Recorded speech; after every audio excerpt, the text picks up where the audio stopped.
Hello दोस्तों, स्वागत है आपका अपने यूट्यूब चैनल एग्ज़ाम क्रैकर में। आज की वीडियो में हम पढ़ेंगे आपका स्टैटिक्स का एक पोर्शन आता है आपके, जो है समांतर माध्य। समांतर माध्य को हम माध्य भी बोल देते हैं। इसे मीन, अर्थमेटिक मीन भी बोला जाता है। बात करते हैं समांतर माध्य की। अगर हम साधारण लैंग्वेज में समझे अगर इसको, तो समांतर माध्य और कुछ नहीं बल्कि आपका एक एवरेज ही है। बल्कि आपका एक एवरेज ही है। समांतर माध्य को हम इसमें आपके तीन टाइप के क्वेश्चन बनते हैं। ठीक है। टाइप वन में आपके आता है व्यक्तिगत श्रेणी।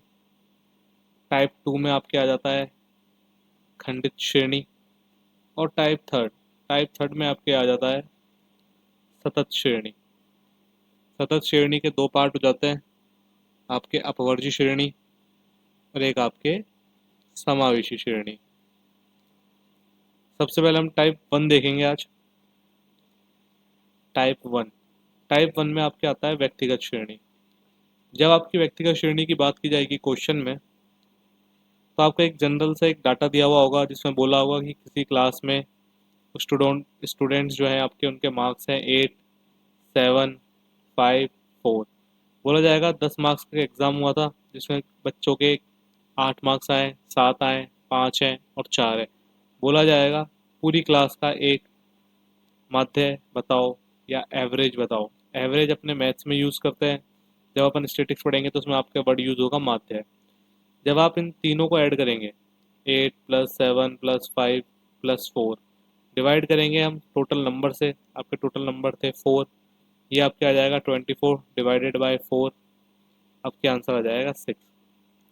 इसको हम थोड़ा डिटेल से समझते हैं। आपके व्यक्तिगत श्रेणी। व्यक्तिगत श्रेणी व्यक्तिगत श्रेणी से समांतर माध्य ज्ञात करने के लिए आपको डाटा दिया हुआ होगा x1, x2, x3, ये आपके xn तक होगा और बोला जाएगा आपसे समांतर माध्य ज्ञात कीजिए। आपको करना क्या होगा, sigma x n divided by n. Sigma x n का मीन्स हो गया आपका x1 + x2 + x3 xn. N का मतलब हो गया आपके numbers, total number. Easy language में आप इसको बोल सकते हो सम डिवाइडेड बाय आपके नंबर्स। समझ में आ गया आपके।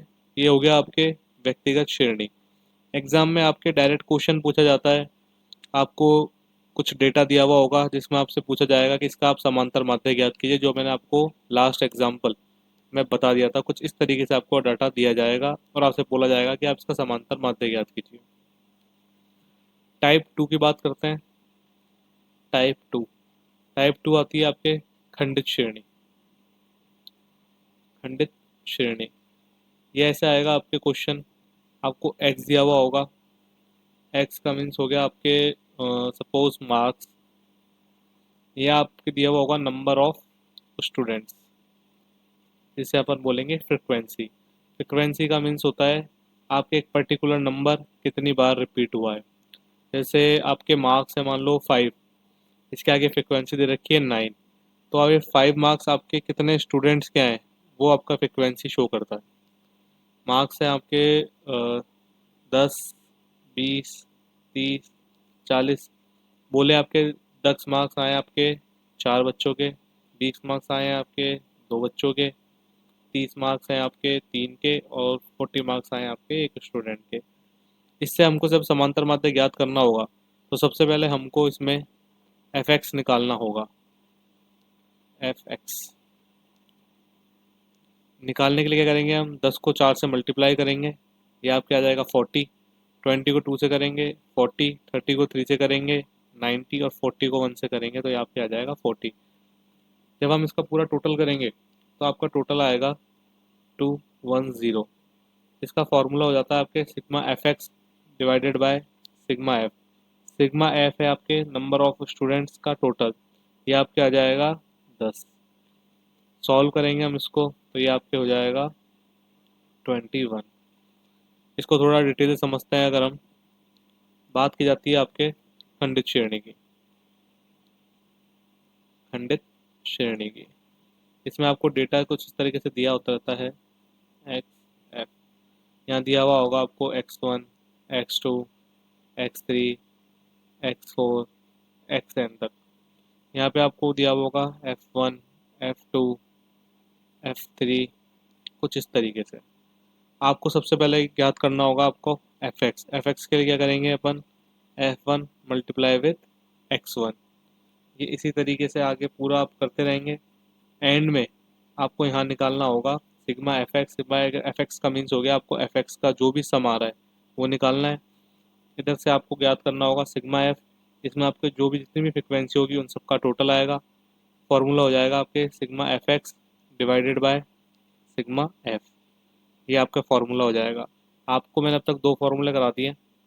एक आपको कराया है व्यक्तिगत श्रेणी का, एक आपको मैंने कराया व्यक्तिगत श्रेणी का। उसमें आपको कुछ नहीं करना, sigma x divided by n. Second कराया मैंने आपको खंडित श्रेणी का, खंडित श्रेणी का जिसमें आपके sigma F X divided by sigma F. Next की बात करते हैं अगर अपन, तो नेक्स्ट आपकी आ जाती है सतत श्रेणी। सतत श्रेणी, सतत श्रेणी में आपको वर्ग अंतराल दिया हुआ होगा डेटा में, और आपसे समांतर माध्य ज्ञात करवाया जाएगा वर्ग अंतराल से। आपको डेटा कुछ इस तरीके से दिखेगा आपका एग्जाम में।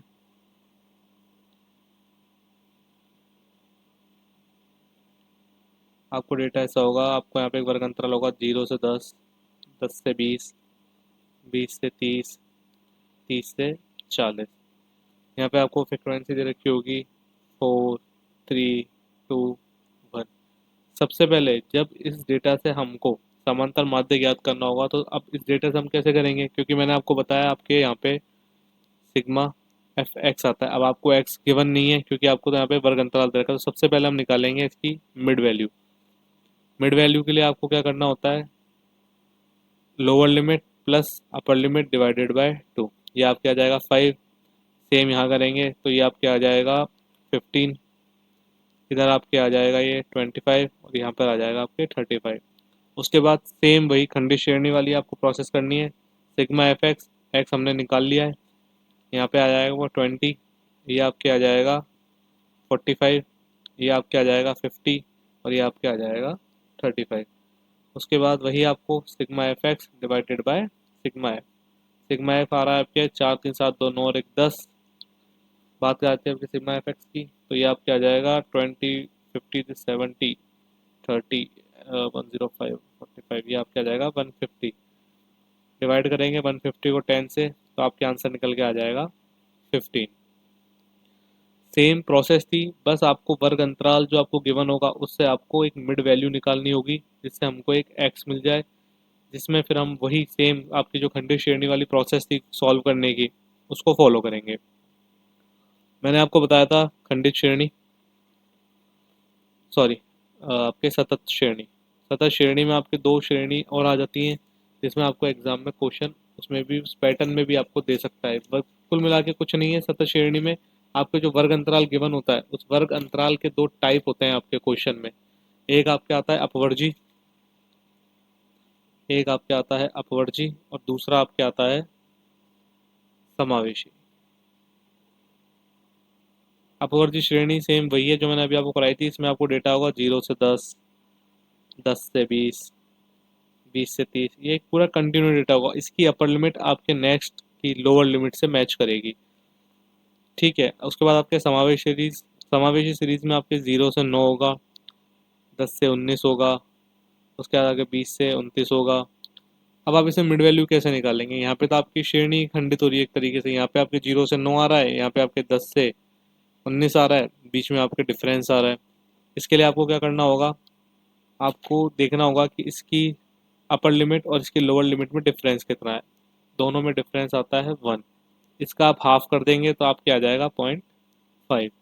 अब आपको इसकी लोअर लिमिट से तो लेस करना है, और जो अपर लिमिट है इसमें आपको इस 0.5 को ऐड करना है। तो नई आपकी जो सीरीज बनेगी वो कुछ ऐसी बनेगी, 0.5 से 9.5, ये आपके 9.5 से 19.5। उसके बाद आ जाएगा आपका 19.5 से 29.5। 5। कुछ इस तरीके से आपकी ये पूरी सीरीज बन जाएगी। ठीक है, इसके अलावा आपके इसमें 2-3 पैटर्न और बनते हैं क्वेश्चन के, वो मैं आपको बता देता हूँ, जो आपके समांतर माध्य से ही रिलेटेड है। आजकल डायरेक्ट क्वेश्चन पूछा जा रहा है क्योंकि वहाँ से भी एग्जाम में, वो कुछ इस तरीके से है। आपको एग्जाम में बोला जाएगा 10, आपको कोई भी 10 रिकॉर्ड के लिए बोला जाएगा, 10 संख्याओं का आपके समांतर माध्य अगर 25 है, ठीक है, और प्रत्येक संख्या में अगर 2 जोड़ दिया जाए तो नया समांतर माध्य क्या होगा। कुछ भी नहीं करना होता आपको इसमें। अब आप पूरी कैलकुलेशन करने नहीं बैठेंगे, आपको सीधा सा क्या करना होता है, जो आपको 10 संख्याओं का समांतर माध्य दे रखा है उसमें आपको जो नंबर बोला है उसको ऐड कर दीजिए और आपका नया समांतर माध्य निकल करके आ जाएगा।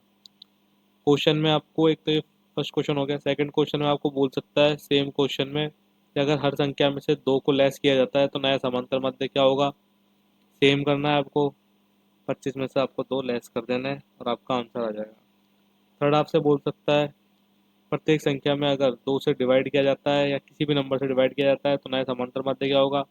कुछ नहीं करना आपको, 25 में आपको सीधे सीधा 2 को डिवाइड कर देना है, तो ये आपके 12.5 आ जाएगा। तो ये कुछ इस तरीके से कुछ पैटर्न और बनते हैं आपके समांतर माध्य के, वो मैंने आपको करा दिए। समांतर माध्य को याद रखिएगा आप, एक्स बार से नोट किया जाता है, मीडियन के लिए एम यूज़ किया जाता है और आपके बहुलक के लिए जेड यूज़ किया जाता है। बाकी आपको नेक्स्ट वीडियो में मैं मीडियन करा दूंगा और उससे नेक्स्ट वीडियो में आपको मैं बहुलक के बारे में भी कंप्लीट डिटेल करवा दूंगा। आपका भी आपके राजस्थान में अभी वीडियो का एग्ज़ाम है, उसमें आपके मीन मोड मीडियन जो आपके केंद्रीय प्रवृत्ति के माप दिए हुए हैं उसमें आपके मीन मोड और मीडियन ये तीनों आपके सिलेबस में आपको अच्छे से करके जानना है। जो लास्ट एग्ज़ाम हुआ था वीडियो का उसमें भी आपके स्टेटिक्स से 2 से 3 क्वेश्चन एग्जाम में पूछे गए थे। उसके अलावा जब मेरा आपका ये मीन मोड मीडियन कंप्लीट हो जाएगा उसके बाद मैं आपको एक बोटो एंड स्ट्रीम वाला टॉपिक करा दूंगा। लास्ट वीडियो के एग्जाम में उससे एक अच्छे क्वेश्चन एग्जाम में पूछे गए थे। सो वीडियो को अंत तक देखने के लिए थैंक्स। अगर चैनल को सब्सक्राइब नहीं करा है तो चैनल को सब्सक्राइब करें, लाइक करें, अपने फ्रेंड्स के साथ शेयर करें। Thank you.